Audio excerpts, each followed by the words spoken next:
একটা জিন্দা লাশ খাটিস না রে জংলার বাস,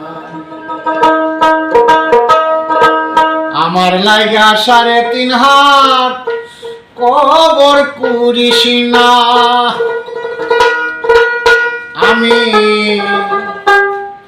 পীড়িতের নলে পোড়া, মরার পরে আমায় পুরিস না তোরা, মরার পরে আমায় পুরিস না।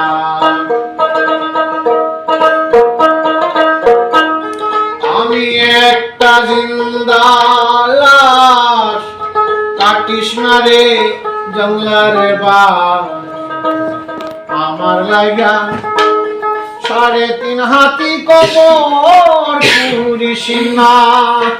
আমি পীড়িতের নলে পোড়া, মরার পরে আমায় পুরিস না। আমি গানটি পুরো গানটি করব, আজকে না, ভালো করেই করব। সকলে আমার জন্য দোয়া করবেন, আর আমার পেজটা একটু ফলো করবেন। সকলের কাছে আমার একটা দাবি।